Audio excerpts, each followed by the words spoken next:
Welcome back to live show. ఒక కీలక development జరిగింది. నిన్న బీజేపీ కీలక నేతలు అగ్రనేతలైన అద్వానీ, మురళీ మనోహర్ జోషి, అలాగే ఉమాభారతి, అప్పటి మాజీ ముఖ్యమంత్రి, అప్పుడు ముఖ్యమంత్రిగా పనిచేసిన కళ్యాణ్ సింగ్, ఇప్పుడు రాజస్థాన్ గవర్నర్గా ఉన్న కళ్యాణ్ సింగ్ మీద కూడా కుట్రపూరిత అభియోగాలకు సంబంధించి పునరుద్ధరణ చేస్తూ విచారణను మళ్లీ పునరుద్ధరించాలని సుప్రీంకోర్టు కీలక తీర్పు ఇచ్చింది. అంటే ఒక అయిపోయింది అనుకున్న వ్యవహారం పీడకలలా బీజేపీ అగ్రనాయకులను వెంటాడుతోందా? ఇదే అంశం మీద అప్పట్లో ప్రధాని కాలేకపోయిన అద్వానీ ఇప్పుడు రాష్ట్రపతి రేసులో కూడా ఆయన పేరు ప్రముఖంగా అనిపిస్తోంది. సో ఈ కేసు మళ్ళీ విచారణ జరగడం 2 ఏళ్లలో పూర్తి చేయాలని కోర్టు ఆదేశించడంతో, సుప్రీం ఆదేశించడంతో ఇక ఆయన రాష్ట్రపతి ఆశల మీద నీళ్లు జల్లినట్టేనా? అయితే ఉమాభారతి చాలా స్పష్టంగా చెప్పారు, నేను అప్పుడు అక్కడే ఉన్నాను, ఇందులో కుట్రకోణం ఏముంది, రామాలయ నిర్మాణం కోసం ఉరిశిక్షకైనా లేకపోతే జైలు శిక్షకైనా సిద్ధమేని మరోసారి ఆమె తీర్పు తర్వాత కూడా చాలా స్పష్టంగా చెప్పారు. ఈ అంశం మీద మాట్లాడదాం. ఇక తమిళనాడు రాజకీయాల్లో మళ్ళీ ముఖ్యమంత్రి పీఠం మీద క్వశ్చన్ మార్క్ కనిపిస్తోంది. పన్నీర్ సెల్వం మళ్ళీ తనకు ముఖ్యమంత్రి పదవి, అలాగే ప్రధాన కార్యదర్శి కావాలంటున్నారు. పళనిస్వామి ముఖ్యమంత్రి అయినా తనకు కావాలని అడుగుతున్నారు. దినకరన్ వెనక్కి తగ్గాడు. ధర్మయుద్ధం అంటున్నారు పన్నీర్ సెల్వం, కానీ ధర్మయుద్ధం చేయిస్తోంది ఎవరనేది చాలా కీలకం. ఈ అంశాల మీద మాట్లాడదాం. మనతో ఇవాళ లైవ్ షోలో జాయిన్ అవుతున్నారు అద్దంకి దయాకర్ గారు, తెలంగాణ కాంగ్రెస్ ముఖ్య అధికార ప్రతినిధి. ఇక లైవ్ లో అందుబాటులోకి వస్తున్నారు ఎస్ విష్ణువర్ధన్ రెడ్డి గారు, ఆంధ్రప్రదేశ్ బీజేవైఎం అధ్యక్షుడు, వారు ఢిల్లీ నుంచి అందుబాటులో ఉన్నారు. విజయవాడ ఎన్టీవీ స్టూడియో నుంచి మహమ్మద్ సయ్యద్ రఫీ, ముస్లిం రిప్రజెంటేషన్ ఫోరం కన్వీనర్, విశ్లేషకులు మనతో జాయిన్ అవుతున్నారు. కొద్దిసేపట్లో తెలకపల్లి రవి గారు, సీనియర్ విశ్లేషకులు కూడా మనతో జాయిన్ అవుతారు. రైట్, విష్ణు గారు మీతోనే ప్రారంభిద్దాం. ఒక కార్యక్రమం చేసినప్పుడు ఆ టైంలో ఉన్న ఆవేశం కానివ్వండి, లేకపోతే ఉద్దేశాలు కానివ్వండి, తర్వాత క్రమంగా తగ్గచ్చు, లేకపోతే అదే కంటిన్యూ అవ్వచ్చు. ఇవాళ బీజేపీ అగ్రనేతలుగా ఉండి పార్టీని ఒక అగ్రెసివ్గా నడిపించిన నాయకుడు, ప్రధాని పీఠం మీద ఆశ పెట్టుకున్న నాయకుడు, ఇవాళ రాష్ట్రపతిలో నాయకుడికి ఇది నిజంగానే ఒక పీడకల, లేకపోతే ఒక కోలుకోలేని షాక్ అనుకోవచ్చా? రిషి గారు నమస్కారం. అక్కడ నా అతిథులందరికీ కూడా నమస్కారం. ఈ బాబ్రీ వివాదాస్పద కట్టడానికి సంబంధించినటువంటి అనేక కీలక మలుపులు ఈ దేశంలో 1949 నుంచి మనకు తెలిసిన రాజకీయ వ్యవస్థలో ప్రారంభమైతే అంతకు ముందు కూడా ఉంది. 49 నుంచి క్రియాశీలకంగా అనేక సంఘటనలు జరిగాయి. 1885 నుంచి కూడా వివాదం ఉంది. ఇది మనం అంటే దాదాపు బ్రిటిష్ వాళ్ళు ఉన్నప్పటి నుంచి కూడా వివాదం. 92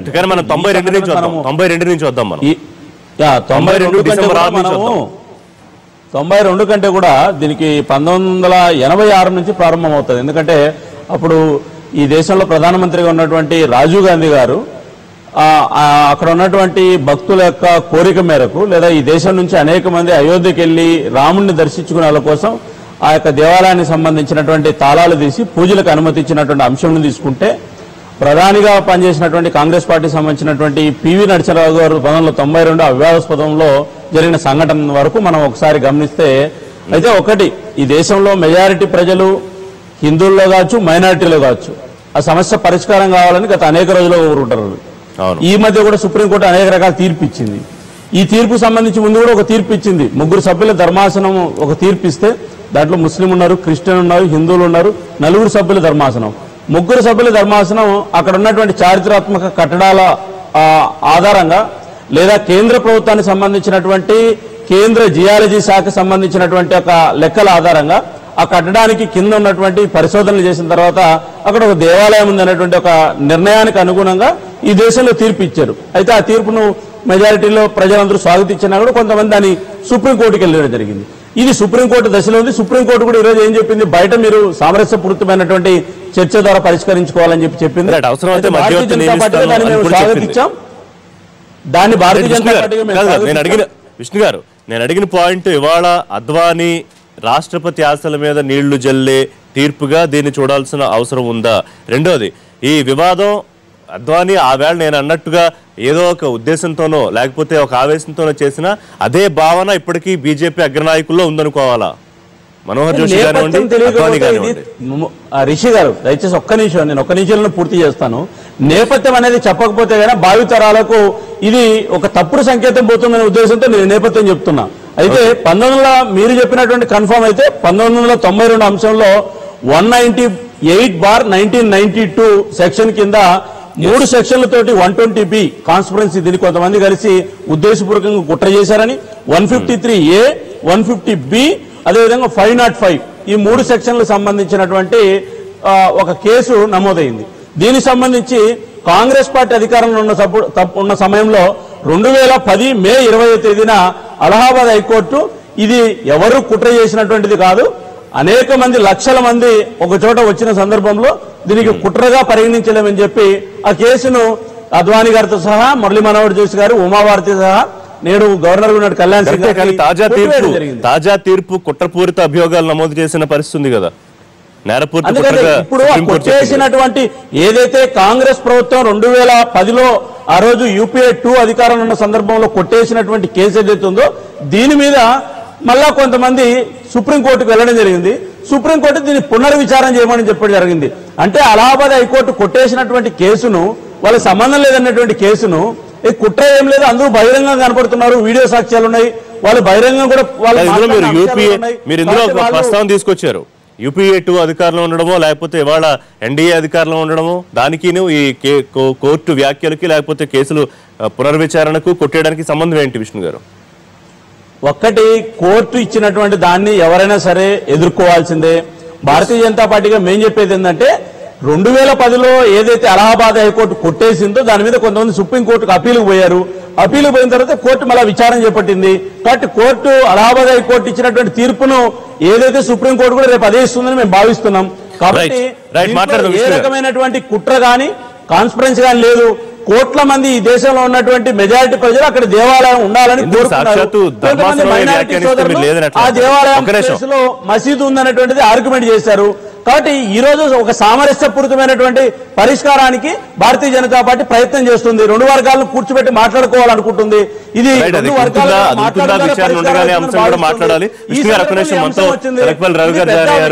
ఈ రోజు మీడియా చాలా పెద్ద ఎత్తున దీని మీద మాట్లాడుతున్నారు.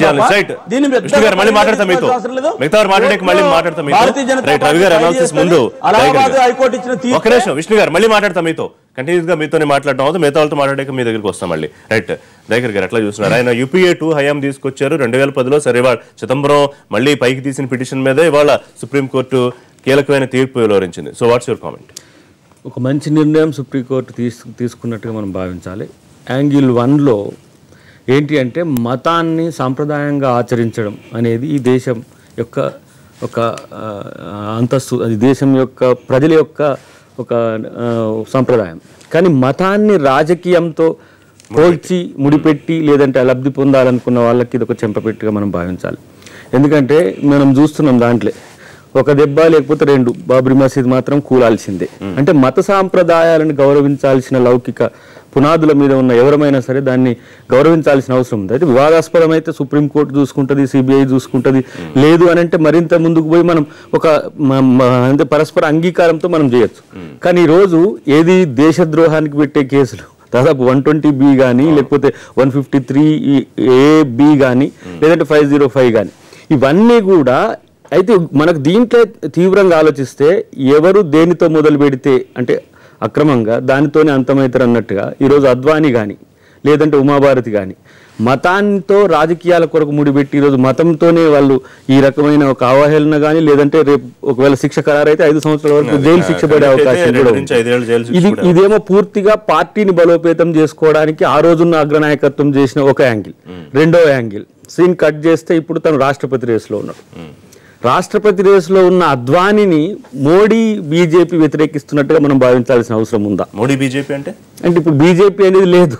భాజపా అంటే పాత బీజేపీ, వాజ్పేయి తర్వాత ఎవరు అద్వానీ, ఉమాభారతి. అంటే ఈ కొత్త రకం బీజేపీ, ఈ బీజేపీ పాత బీజేపీని మింగేస్తున్న పరిస్థితి ఉన్నది. అంటే మతాన్ని రాజకీయాలతో పోల్చొద్దని మోడీ చెప్పినట్టు మనం భావించాల్సిన అవసరం ఉందా? మీరు చేసినది టెక్స్ట్ తప్పని చెప్పినట్టుందా? లేదంటే నేను మరింత నియంతృత్వంగా నేను మతాన్ని తీసుకుపోయే ప్రయత్నం చేస్తాను మోడీ ఒక హెచ్చరికగా వీళ్ళకి చెప్పినట్టుందా అనే అంశాల మీద మనం భవిష్యత్తులో చూడబోతాం. అయితే సుప్రీంకోర్టు తీర్పులకు మోడీ బీజేపీ ఉద్దేశాలకు సుప్రీంకోర్టు సార్ కొలీజియం, NAJS ఇవన్నీ కూడా ఒక తంతు. కేవలం ఈరోజు న్యాయం కానీ చట్టం కానీ మోడీ కంట్రోల్లో ఉంది. డెఫినెట్ గా అనాల్సి వస్తుంది. డెఫినెట్ గా ఆ కామెంట్ ఊరికనే వేగ్ గా రిషి గారు వేగ్ గా చేస్తలేండి. డిమానిటైజేషన్ తర్వాత వారి యొక్క ఉద్దేశాలు మనకు అర్థమవుతున్నాయి. ఏం డిమానిటైజేషన్ తర్వాత ఇప్పుడు ఏమైనా ప్రపంచం మొత్తం మారిపోయి భారతదేశానికి ఏమైనా కొత్త ఆశలు మీన్స్ వాట్ ఆయన తీసుకునే నిర్ణయాలు న్యాయ వ్యవస్థను కూడా దగ్గరికి తీసుకొని చేస్తున్నప్పుడు అంటే అద్వానీ తప్పు చేయలేదనే విషయం కాదు. ప్రసాద్ యాదవ్ చేసిన కామెంట్ మీరు బలపరుస్తున్నట్టే ఉందా ఆయన? కాదా? ఏం దాంట్లో ఏమైనా విభేదించే అవకాశాలు ఏమైనా ఉన్నాయా? రాజకీయాల కొరకు తన సొంత పార్టీ నాయకులనే చంపించిన చరిత్ర మోడీ గారికి, అమిత్ షాకు ఉన్నది. ఎందుకు ఇలాంటి అద్వాని రాజకీయ హత్య చేయడానికి ఆయన వెనకడిగేస్తారని మనం అనుకోకూడదు. చాలా సీరియస్ రెస్పాన్స్ తీసుకునే ముందు రవి గారు ఎట్లా మొత్తం వ్యవహారం మీద మీ అనాలిసిస్ అండ్ చాలా తీవ్రమైన కామెంట్స్ కూడా చేస్తున్నారు దయాకర్ గారు. సహజంగా దయాకర్తో నేను చాలాసార్లు చర్చల్లో పాల్గొంటూ ఉంటాను కదా. ఈ సాంప్రదాయం, హిందుత్వం ఇట్లాంటి విషయాలు వచ్చినప్పుడు కాంగ్రెస్ పార్టీ యొక్క తీవ్రమైనటువంటి స్వరానికి దయాకర్ యొక్క స్వరానికి కొద్దిగా తేడా ఉంటుంది. దాంట్లో పెద్ద అది ఆయన వ్యక్తిగతమైన అభిప్రాయం, దాంట్లోకి నేను వెళ్ళను. ఎందుకంటే మాట్లాడేవాళ్ళు వాళ్ళ వ్యక్తిగత కోణాలు కూడా వస్తుంటాయి కాబట్టి. ఒకటి, భారతదేశ చరిత్రలో చాలా దుర్దినం. భారత ప్రజల సాంప్రదాయానికి భాష్యం చెప్పి ఇలాగే భారతీయులు ఉంటారని చెప్పే హక్కు ఎవరికి లేదు. భారతీయ సాంప్రదాయమే చెప్పదలుచుకుంటే బౌద్ధంతో మొదలుపెట్టి మోడీత్వం వరకు నడిచినంతా కూడా భారత ప్రజల యొక్క మనోభిప్రాయం కదా మనం తీసుకోవాల్సి ఉంటుంది. అందుకని భారతీయత అంటే వెంటనే హిందుత్వం అనేది అసలు ఆ నిర్వచనమే పొరపాటు. హిందూ మతం ఒక సంఘటిత రూపం తీసుకోక ముందే ఈ దేశంలో బౌద్ధం, జైనం వర్ధిల్లే. బౌద్ధం, జైనం ప్రజల్లోకి వెళ్ళిపోతున్నాయి కాబట్టి హిందూ మతం రూపం మార్చుకొని భక్తి సిద్ధాంతాన్ని తీసుకొని శూద్రులు, కింది వర్ణాలు కూడా పూజించడానికి అవకాశం కలిగించింది. ఇది ఇంత చాలా పెద్ద చరిత్ర. రామాలయం అయోధ్య అనేది మౌలికంగా బౌద్ధ మత గ్రంథాల్లో ప్రాథమికంగా ఉంది. ప్రాచీన హిందూ గ్రంథాల్లో అదేమీ ఆ స్థాయిలో లేదు. రెండోది, అయోధ్యలో కూడా రామ మందిరమే కాదు, కౌసల్య మందిరం కూడా ఉంది. కౌసల్య మందిరం, రామ మందిరం, రాముడే పుట్టుంటే కౌసల్య మందిరంలో కదా పుట్టుంటాడు లాంటి సిద్ధాంతాలు కూడా చాలా ఉన్నాయి. ఆ విషయాలన్నీ అయిపోయాయి. ఇప్పుడు బాబ్రీ మసీద్ వివాదాన్ని బ్రిటిష్ వాళ్ళు తిరగదోడారు. బ్రిటిష్ వాళ్ళు రాసే వరకు చర్చ ఎక్కడ మన గ్రంథాలు లేదు, భారతీయ గ్రంథాల్లో. కాబట్టి దాన్ని ఆధారం చేసుకొని ఎప్పుడైతే రాజీవ్ గాంధీ గారు ఆ తలుపులు తెరిపించారో, ఒక స్థానిక మెజిస్ట్రేట్ ఇచ్చిన తీర్పును ఆధారం చేసుకొని భారతీయ జనతా పార్టీ, మరీ ముఖ్యంగా అద్వానీ దాని మీద తన రాజకీయ సౌధాన్ని నిర్మించుకున్నారు. అది ఎవరు తీసి దాంట్లో అన్నట్టుగా బీజేపీ పెరిగింది కానీ అద్వానీ ఆ స్థాయిలో పెరగలేదు. అది అంతర్గత వైరుధ్యం. కానీ భారతీయ సమాజం లౌకికతత్వం, ప్రజాస్వామ్యం, చట్టం అనే దానికి పోతే మట్టుగా ఆ రోజు కూల్చివేది చాలా దారుణం. అది కుట్ర లేదనేది ఏం లేదు, కుట్ర ఉంది అని తర్వాత సిబిఐ తేల్చింది. ఎందుకంటే ఆ పక్కన శిక్షణ శిబిరాలు నడిపారు, ఒక కొండను ఢీకొని దాన్ని పడగొట్టేటటువంటి దాన్ని ప్రాక్టీస్ చేశారు, రిహార్సల్ జరిగాయి. ఇవన్నీ కూడా మీడియాను కూడా కొట్టారు. అప్పుడు మీడియా వాళ్ళు కూడా దాని మీద చాలా జరిగింది. కాబట్టి ఆ రోజు 3 గోపురాలు పడగొడితే 3 గోపురాలు కాదు, లౌకికతత్వం, ప్రజాస్వామ్యం, చట్టబద్ధ పాలన అని అందరం మనం నిర్వచనం. ఇన్ని సంవత్సరాల తర్వాత అది మళ్ళీ వచ్చింది. విష్ణు చెప్పినట్టు మధ్యలో ఎందుకు పోయింది? వారికి ఒక విషయం గుర్తు చేస్తున్నాను నేను. వాజ్పేయి ప్రభుత్వం ఉన్నప్పుడు అద్వానీ మీద మాత్రమే తప్పించి మిగతా వాళ్ళ మీద ప్రొసీడ్ కమ్మని కోర్టు చెప్తే అలిగి మురళీ మనోహర్ జోషి రాజీనామా చేశారు. అంటే ఇప్పుడే కాదు, వాజ్పేయి హయాంలో కూడా భాజపా అంతర్గత వ్యవహారాలు దీన్ని ప్రభావితం చేస్తూ వచ్చాయి. ఇప్పుడు ఒకటేనండి, కోర్టు ఆలస్యంగా అయినా సరే మరి ఇదే కోర్టు రాజీగా ఉండమని చెప్పినప్పుడు అబ్బో స్వాగతాలు పలికారు, బ్రహ్మాండంగా పండుగలు చేసుకున్నారు. ఇదే హైకోర్టు ఇద్దరికి పంచినప్పుడు గొప్పది అన్నారు, ఎందుకన్నారు? కాబట్టి ఇప్పుడు ఒకటే రిషి, చరిత్రలో జరిగిపోయిందాన్ని మార్చలేం. కాబట్టి ఈ రోజున సమస్య పరిష్కారం ఏంటనేది ఒకటి. కానీ ఆ రోజు జరిగిన దానికి విచారణ జరిగి, అసలు విచారణ జరగకపోతే 900 మంది సాక్షులను విచారించి వాళ్ళ మీద తుది తీర్పు ఏమి ఇవ్వలేదు. ఊరికనే డ్రాప్ చేయమంటే డ్రాప్ చేసేసారు. కాబట్టి తుది తీర్పు ఇవ్వండి. ఇప్పుడు సుప్రీంకోర్టు చెప్తుంది ఏంటంటే మధ్యంతరంగా ఆరోపణలు ఉపసంహరించే అధికారం మీకు లేదు, అది పొరపాటు, మీరు తిరగదోడండి. రెండోది, ఒక కేసు ఉపసంహరించి ఒక కేసు విచారణ జరుపుతూనే ఉన్నారు. ఇంకా సుప్రీంకోర్టులో కూడా 2-3 పెండింగ్లో ఉన్నాయి వివిధ కోణాలు. కాబట్టి వీటన్నిటిని మీరు జత చేసి జమిలిగా మీరు విచారించండి. ఆ రోజు జరిగింది. ఉరిశిక్షణకు కూడా సిద్ధంగా ఉన్నాను. ఉమాభారతి చిందులు తొక్కుతుంటే కేంద్ర మంత్రిగా ఉండామే ఏక్ ధక్కా ఔర్ అని వీళ్ళు అన్నది భారతదేశం అంతా ఆ రోజు చూడలేదా? కసం రామ్కి గాతా హై మందిర్ వహి బనాతే హై అని వీళ్ళందరూ చేయలేదు. కాబట్టి రాముడికి ఏం సంబంధం లేదు, హిందూ మతానికి ఏం సంబంధం లేదు దీంతో. భారతీయ జనతా పార్టీ యొక్క రాజకీయ వ్యూహం. వాళ్ళు పాలంపూర్లో తీర్మానం చేయకముందు భారతీయ జనతా పార్టీ కూడా సంబంధం లేదు. ఇప్పుడు పాలంపూర్లో తీర్మానం చేయకముందు అయోధ్య లేదా? పాలంపూర్లో తీర్మానం చేయకముందు అది రాముడికి బాబ్రీ మసీద్ ఉపయోగిస్తారు. అంటే మీ రాజకీయ అవసరాలకు ఆ రోజు మీరు గాంధీ సోషలిజం అయిపోయింది, ఇంటిగ్రల్ హ్యూమనిజం, సమగ్ర మానవతావాదం అయిపోయింది. రాజీవ్ గాంధీ తెలుసో తెలియకో వ్యూహాత్మకంగానో ఆయన షాబాను కేసు నుంచి బయటపడడానికి ఆయన తలుపులు తెరిచాడు. బాగుంది కదా అని మీరు పాలంపూర్లో చేశారు. అప్పుడు కూడా ఏమన్నారు, మేం చేయడం లేదు, వేరే సంస్థలు, ఋషులు, సాధు సంతులు చేస్తుంటే మేము దాని వెనక పోయాము. అంటే బాధ్యత లేదు. మీరు అద్వానీ అంత సీనియర్ నాయకుడు, రాజ్యాంగ కోవిదుడు, పెద్ద జన సమూహాన్ని వేసుకుని అంతకుముందు కూడా రథయాత్ర చేశారండి. ఇదే లాలూ యాదవ్ అరెస్ట్ చేశారు. కాబట్టి ఇక్కడ నేను చెప్పేది మోడీకి అద్వానీకి ఉన్న వైరుధ్యాలు అది వేరే చర్చ. అలానే అద్వానీ రాష్ట్రపతికి ఎలా అవుతారు ఇంత తీవ్రమైన? కాబట్టి ఆ కోణంగా మనం మోడీని తిట్టడానికి అద్వానీని వాడుకో, అది కూడా అవసరం లేదు. దాన్ని చూడాలి, దీన్ని చూడాలి. రఫీ గారు ఎట్లా చూస్తున్నారు వ్యవహారం? సార్, నిన్నటి నుంచి దేశవ్యాప్తంగా ఈ అంశం మీద అనేక టీవీల్లో ప్రజల్లో చర్చ బాగా జరుగుతుంది. అయితే సుప్రీంకోర్టు బయట మీ ఇరు పక్షాలు కూర్చొని మాట్లాడుకొని అయోధ్య విషయాన్ని పరిష్కారం చేసుకోండి, అవసరమైతే నేను కూడా వస్తానని చెప్పినటువంటి నేపథ్యంలో మళ్ళీ సడన్గా సిబిఐ ఛార్జ్షీట్ వేయటం, దీన్ని ఇంత కఠినంగా ఇంత కాల పరిమితిలో ఈ కేసుని తిరగదోడి మళ్ళీ సాక్షులందరినీ విచారించాలి, ఈ కుట్రని చేసిన వాళ్ళందరి మీద కూడా విచారణ చేయాలని చెప్పటం చూస్తే కరెక్ట్గా రాష్ట్రపతి ఎన్నికలు సమీపిస్తున్న దగ్గరలో మొన్న 10వ తారీఖు నాడు రాష్ట్రపతి అభ్యర్థి మీద, ఉపరాష్ట్రపతి అభ్యర్థి మీద చర్చ జరగాలని సమావేశం అయ్యి అక్కడేమీ చర్చ జరగకుండా వేరే విషయాలు మాట్లాడేసుకొని బీజేపీ అగ్రనాయకత్వం దాన్ని దాటివేయటం, వెంటనే ఈ తీర్పు రావటం చూస్తుంటే సరే దీంట్లో 2 కోణాలు ఉన్నాయి. ఒకటి రాజకీయ కోణము ఉందనేది అందరూ ఒప్పుకుంటున్నారు. అలాగే దీంట్లో చట్టం కూడా ఉంది, రాజ్యాంగం కూడా ఉంది. ఇప్పుడు కోర్టులు ఇన్నాళ్ళకైనా సరే 25 సంవత్సరాలైనా సరే ఒక ప్రభుత్వ అధీనంలో రాజ్యాంగ పరిధిగా కోర్టులో ఉన్నటువంటి ఒక అంశాన్ని మేము బలవంతంగా దాన్ని కూల్చేస్తామని చెప్పి వెళ్ళి కూల్చినటువంటి సంఘటన మీద ప్రపంచవ్యాప్తంగా నిరసనలు వచ్చినాయి. భారతదేశంలో అయితే అనేక మంది చనిపోయారు. అయితే ఈ విషయం ఇది ఎవరికి చెందుద్ది ఎవరికి చెందదు అనేది కోర్టులు చెప్పాలి. ఎప్పుడో 5,000 సంవత్సరాల క్రితం లేదా 5 లక్షల సంవత్సరాల క్రితం జరిగినటువంటి చరిత్రని మొత్తం దాన్ని మేము ఇప్పుడు ప్రతీకారం తీర్చుకుంటాం, అప్పుడు మీరు వచ్చి గుళ్ళు పడగొట్టారు కదా, ఎవరో ముస్లిమ్స్ వచ్చి గుళ్ళు పడగొట్టారు కాబట్టి మేము ఇప్పుడు మసీదులు పడగొడతాం అనేది ఇప్పుడు కాదు. ఇవాళ చట్టబద్ధ పాలన ఉంది, రాజ్యాంగం ఉంది, ప్రభుత్వాలు ఉన్నాయి, లా ఉంది. లా పద్ధతిగా ఏదైనా ఉంటే పరిష్కారం చెందాలి. అది ముస్లింస్ చెందుద్దా, అది హిందువులకు చెందుద్దా, లేదా బౌద్ధులకు చెందుద్దా అనేది కోర్టు చెప్పాలా. ఆ రోజున అద్వానీ గారు చేసినటువంటి రథయాత్ర ఆ రోజు క్లియర్ కట్గా చెప్పారు, విపి సింగ్ ప్రభుత్వాన్నైనా పడగొడతాను లేదా బాబ్రీ మసీద్ అయినా పడగొడతాను అని చెప్పి 2 సీట్ల నుండి 88 సీట్లకి విపి సింగ్తో నేషనల్ ఫ్రంట్తో పొత్తు పెట్టుకొని ఎగబాకినటువంటి బీజేపీ ఈ అంశాన్ని రాజకీయంగా వాడుకొని ఇవాళ భారతదేశ వ్యాప్తంగా విస్తరించింది. దీంట్లో నష్టపోయింది కాంగ్రెస్ పార్టీ, ఇతరులు అయితే అయి ఉండొచ్చు. అయితే ఇవాళ చట్టం అనేది తన పని తను చేసుకోవాలి. పివి నరసింహారావు గారు ప్రధానమంత్రిగా ఉండి అక్కడ జరుగుతుంది కళ్ళప్ప చూస్తూ కాగల కార్యం గంధర్వులు తీరుస్తున్నారు కాబట్టి నాకేంటని చెప్పి ఆయన ఉదాసీనంగా వ్యవహరించడం వల్లే బాబ్రీ మసీద్ కూలిపోయిందనేది మనందరికీ తెలిసిన విషయమే. ఆ రోజు ఆయన చెప్పాడు 1 సంవత్సరం లోపల బాబ్రీ మసీద్ నేను పునర్నిర్మిస్తానని చెప్పి, మీరు కావాలంటే ఆ రోజు స్టేట్మెంట్స్ అన్ని కూడా చూడండి.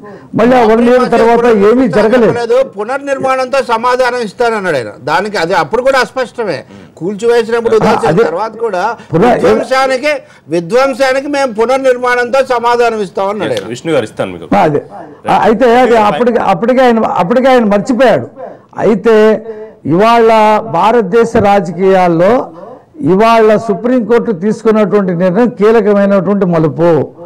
ఇది భారతదేశంలో ఉండేటువంటి బీజేపీకి లోపల అంతర్గతంగా ఉన్నటువంటి ఎత్తుగడలకి ఇవాళ ఈ కేసు బయటకు వచ్చిందని చెప్పి సామాన్యుడు కామన్ మ్యాన్ కూడా నిన్న వ్యాఖ్యానించాడు.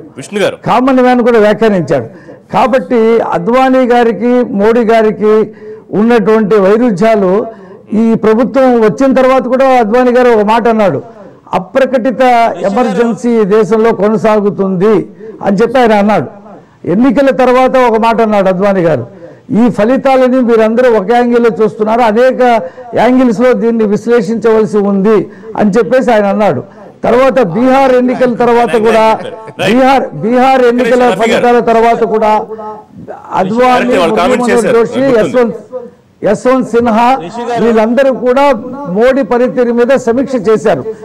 బీజేపీలో అంతర్గతంగా వైరుధ్యాలు లేవని మాత్రం మనం చెప్పలేము, ఖచ్చితంగా అంతర్గతంగా ఉన్నాయి. ఈ కేసు అందుకు ఉపయోగపడుతుందని చెప్పి నేను ఫీల్ అవుతాను. అద్వానీపై మోదీ కుట్ర అని లాలూ ప్రసాద్ యాదవ్ చేసిన కామెంట్ కానివ్వండి, బీజేపీలో పాత తరం పక్కకే అని అందరూ భావిస్తున్నది. అంటే బీజేపీలో ఉన్న అంతర్గత కలహాలు, అంతర్గత వ్యవహారాలకి లేకపోతే ఆధిపత్య ధోరణికి ఇవాళ సుప్రీం వెలువరించిన కీలక తీర్పుకి ఖచ్చితంగా ముడిపెట్టాల్సిన పరిస్థితి ఉందా? రిషి గారు ఒక్కటి ఇక్కడ దయచేసి మనం రాజకీయ కోణాన్ని అయోధ్యలో ఉన్నటువంటి వివాదాస్పదమైనటువంటి కట్టడానికి సంబంధించిన అంశంని మీరు వేరుగా చూడండి. భారతీయ జనతా పార్టీలో లాల్ కృష్ణ అద్వానీ గారు ఈ రోజు కూడా మా బీజేపీ సమావేశం జరిగితే మా పార్టీ యొక్క విధానకర్తలైనటువంటి శ్యామాప్రసాద్ ముఖర్జీ, దీన్ దయాళ్ ఉపాధ్యాయ తర్వాత మాకు ఈ రోజు ఈ దేశంలో భారతీయ జనతా పార్టీకి దిశానిర్దేశం ఒకవైపు అటల్ బిహారీ వాజ్పేయి గారు, మరోవైపు లాల్ కృష్ణ అద్వానీ గారు. రెండోది ఏంటంటే ఆయన చూడని పదవి లేదు ఈ దేశంలో. లాల్ కృష్ణ అద్వానీ గారు ఇప్పటి వరకు స్వాతంత్రం వచ్చినప్పటి నుంచి ఈ రోజు వరకు రాజకీయాల్లో మిగిలినటువంటి ఎవరైనా ఒక వ్యక్తి ఉన్నారంటే లాల్ కృష్ణ అద్వానీ గారు నమ్మినటువంటి సిద్ధాంతం నమ్మిన పార్టీలో ఆయన ఉప ప్రధానమంత్రిగా కూడా చేశారు. అయితే దీన్ని అసంతృప్తి వ్యక్తం చేయడం ఇవన్నీ మనం గుర్తున్నాయి కదా విష్ణు గారు, మీకు గుర్తున్నాయి, నాకు అయోధ్యలో వివాదాస్పదమైనటువంటి కట్టడం 1885 బ్రిటిష్ వాళ్ళు ఉన్నప్పటి నుంచి మొదలైంది. 132 సంవత్సరాల చరిత్ర కలిగినటువంటి కేసులు ఇవి.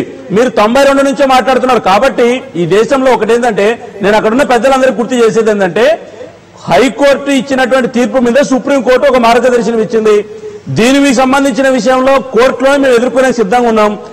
కోర్టు ఒకవేళ ఒక అభియోగం మోపినంత మాత్రాన హైకోర్టులో కొట్టేసినంత దాన్ని కూడా ప్రామాణికత తీసుకోవాలి. ఒక్కటి ఈ దేశంలో ఉన్నటువంటి కోట్లాది మంది ప్రజల యొక్క ఏదైతే ఆరాధ్య దైవం ఎత్తుతున్నారో ఈ రోజు గ్రామంలో బడి ఎంత ముఖ్యమో, గుడి ఎంత ముఖ్యమో ప్రతి ఊళ్ళో రామాలయం ఉంది. కొందరు ఒప్పుకోవచ్చు, హిందువును మేము ధర్మంగా స్వీకరిస్తాం, కొంతమంది మతం అని మాట్లాడుతున్నారు. అందరికీ నేను గుర్తు చేసేది ఒకటే, భారతీయ జనతా పార్టీలో అంతర్గతంగా ఉన్నటువంటి విభేదాల కారణంగా మేమేదో కోర్టులు పోయి ప్రభావితం చేసి మా నాయకుల మీద మేమేదో కేసులు వేపించామనేటువంటి ఒక వక్ర మార్గాన్ని ఇక్కడ మాట్లాడుతున్నారు. ఏమీ లేదు. భారతీయ జనతా పార్టీలో ఈ రోజు కూడా మా విధాన నిర్ణయాల్లో లాల్ కృష్ణ అద్వానీ గారు కీలకమైనటువంటి వ్యక్తి. ఆయన నిర్ణయాన్ని మేము పాటిస్తుంటాం. కాబట్టి ఈ విషయాన్ని అర్థం చేసుకోవాలి ఇక్కడ. రవి గారు అన్నదంతా నేను ఎందుకంటే వ్యక్తిగతంగా నేను హైందవానికి వ్యతిరేకం కాదు. కమ్యూనిస్టులు వాళ్ళు మతం ఉండదు కాబట్టి ఉంటది, కానీ హైందవం అనేది ఆయన గురించి చెప్తే కాంగ్రెస్ గురించి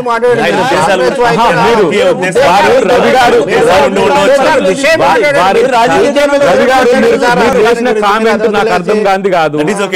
ఇప్పుడు నేనేమంటున్నా, మీరు ఏదో అట్లా స్వీపింగ్ స్టేట్మెంట్ ఇచ్చినంత మాత్రాన ప్రజలకు అర్థమైంది. నేను చెప్పింది అది. ఇది మోసుకుంటూ హిందుత్వం ఈ దేశ అస్తిత్వంలో ఉన్నది. విష్ణు కంటే ఎక్కువగా ఆయన మాట్లాడితే ఎట్లా?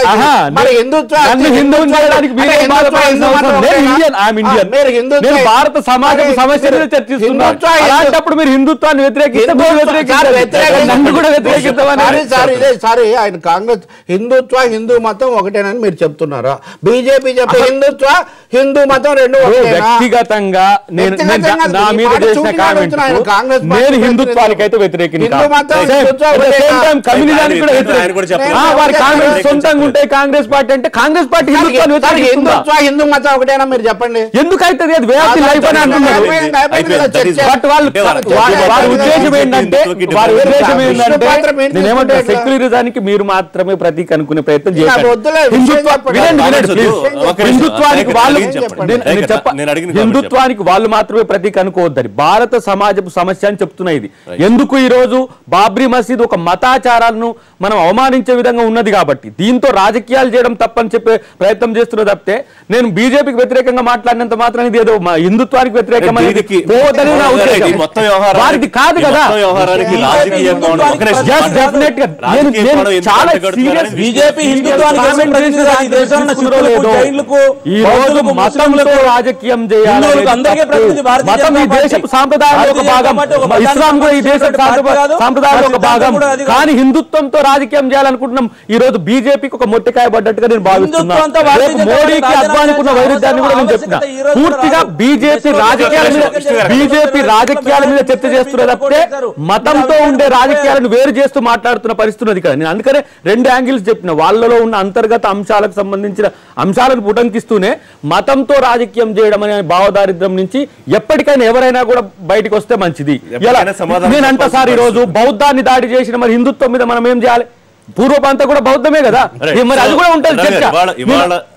ఇవాళ పార్టీని మోసిన అద్వానీ ఒక్క నిమిషం, ఆవేళ ఏ ఉద్దేశంతో అయినా బాబ్రీ మసీద్ ఘటనలో పాల్గొన్న అద్వానీ రవి గారికి ఒకవేళ హిందుత్వం మీద హిందువుల మీద కోపం ఉండొచ్చు,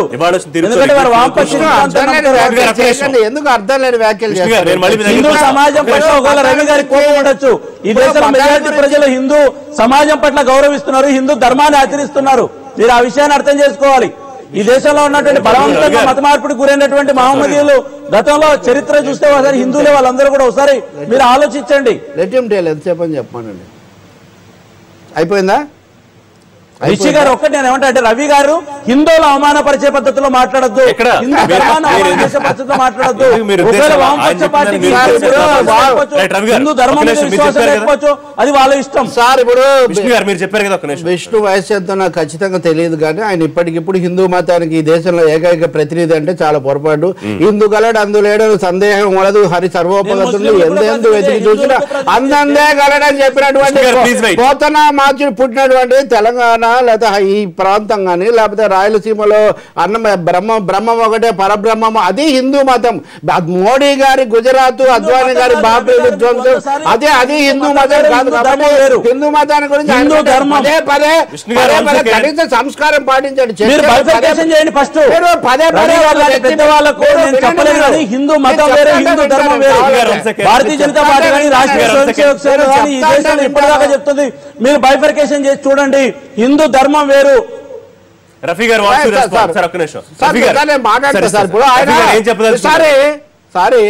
ఆయన పదే పదే ఒక వ్యక్తి మీద పలానా మతానికి వ్యతిరేకమైన ముద్ర వేస్తున్నాడు, అది చాలా తప్పు.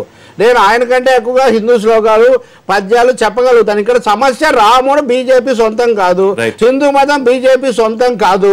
అయోధ్య వివాదం ఒక బ్రిటిష్ అధికారి పుస్తకం రాసే వరకు లేదు, పాలంపూర్ తీర్మానం చేసే వరకు బీజేపీ కూడా దాన్ని పట్టించుకోలేదు. పాలంపూర్ తీర్మానంతో పుట్టాడా రాజకీయ ప్రయోజనం? ఇక్కడ రాజకీయ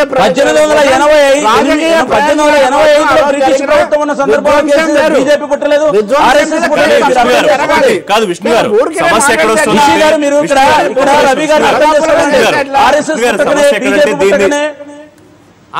రిషి గారు ఒక విషయాన్ని నేను పెద్ద రవి గారి దృష్టి తీసుకొస్తున్నా. ఒక్క నిమిషం రిషి గారు, దయచేసి మనం ఈ చర్చను ఇంకొక వైపు తీసుకెళ్లొద్దండి.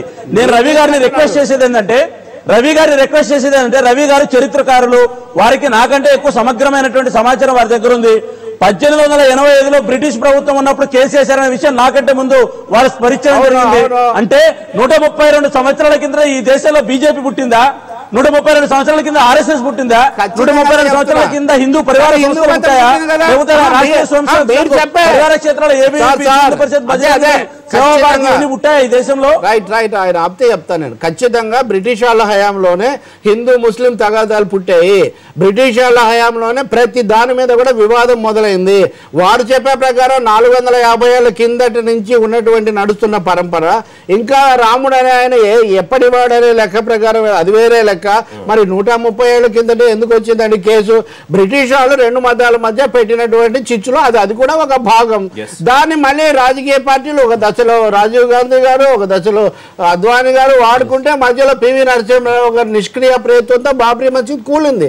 దాన్ని విచారించమనండి, జరిగిన దాన్ని విచారించి దోషులను శిక్షించమనండి. దానికి ఏమన్నా అలాగే కనీసం బాబ్రీ మసీద్ కేసులో అద్వానీ మీద ఛార్జ్ షీట్ అన్న పెట్టారు.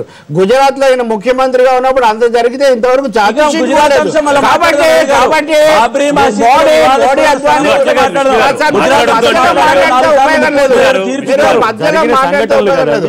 మోడీ గుజరాత్ అంశం నుంచి మాట్లాడుతూ బాబ్రీలో జరిగిన సంఘటన మాట్లాడే ముందు గోత్రాలో ఎవరిని చంపారు, రామ్ భక్తుల మీద ఎవరు యాసిడ్ పోశారు, రామ్ భక్తులు రైలు పెట్టారు, దాన్ని కూడా మాట్లాడాలి. కేసు గుజరాత్ కేసు కూడా తిరగదోడేటటువంటి గుజరాత్ ముందు జరిగిందా? గుజరాత్ ముందు జరిగిందా? రైల్వే స్టేషన్ లో రామ్ భక్తుల ముందు దాడి చేశారు. మాట్లాడదాం. విష్ణు గారు వెయిట్. రఫీ గారు సార్, ఇప్పుడు మనం చర్చిస్తున్నది సుప్రీంకోర్టు పరిధిలో ఉన్నటువంటి అంశం వరకే మనం చర్చించగలం సార్. చరిత్ర వెనక్కి వెళ్ళి వాటన్నిటిని కూడా మనం చర్చించాలంటే టీవీల్లో టైం సరిపోదు. ఇవాళ పాకిస్తాన్ వెళ్ళిన తర్వాత అద్వానీ గారు జిన్నా సమాధిని సందర్శించి ఆయనకి నమస్కరించి వచ్చిన తర్వాత బీజేపీలో తీవ్రమైనటువంటి పరిణామాలు జరిగినాయి. ఆయన్ని ఆర్ఎస్ఎస్ పక్కన పెట్టింది, అధ్యక్ష పదవి తీసేసింది. తర్వాత ప్రధానమంత్రి ప్రకటించింది. పొరపాటు చెప్తే ఇట్లా ఆ తర్వాత 99లో ఆయన మళ్ళీ ప్రధాన అభ్యర్థిగా ఆయన ప్రకటించారు. వాళ్ళు దాని తర్వాత వెళ్ళాడు సార్. 2009లో ప్రకటించారు సార్. 2009లో ఆయన ప్రధాన అభ్యర్థిగా ప్రకటించారు. లేదు సార్, వెళ్ళి వచ్చిన తర్వాతే ఆయన అధ్యక్ష పదవి తీసేశారు. అది వేరే. అప్పటి నుండి బీజేపీలో అంతర్గతంగా వైరుధ్యాలు ఉన్నాయి. ఈ 3 సంవత్సరాల్లో అవి బాగా బయటపడినాయి. ఇవాళ సిబిఐ అనేది కేంద్ర ప్రభుత్వం హోంశాఖ అధీనంలో పనిచేస్తున్నటువంటి సంస్థ. కేంద్ర ప్రభుత్వం డైరెక్షన్ ప్రకారంగానే కోర్టులో కేసు వేయడం జరిగింది. ఈ 2 సంవత్సరాల లోపల ఆ విచారణ జరిగిన తర్వాత కాకల కార్యం కోర్టు తీసేస్తే మనకి జరిగే ఎవరినైతే రాష్ట్రపతి పెట్టాలనుకుంటామో వాళ్ళనే పెట్టుకుంటారు. ఆ తర్వాత అద్వానీ, మురళీ మనోహర్ జోషి, ఉమాభారతి నిర్దోషులుగా బయటికి రావచ్చు. ఇవన్నీ కూడా మనం ఊహించేటువంటి అంశాలే. కాబట్టి ఇవాళ మళ్ళీ కూడా భారతదేశంలో ఈ బాబ్రీ మసీద్ అంశం మళ్ళీ తెర మీదకి తీసుకొచ్చి ప్రజల మధ్య చీలిక తీసుకొచ్చి మతపరంగా విడగొట్టి లబ్ధి పొందడానికి కూడా ప్రయత్నం జరుగుతుంది. ఇది సమాజానికి మంచిది కాదు. రఫీ గారు మళ్ళీ మాట్లాడుతున్న లైవ్ షోలో షార్ట్ బ్రేక్ తీసుకుందాం. బ్రేక్ తర్వాత చర్చ కొనసాగిద్దాం. Stay tuned.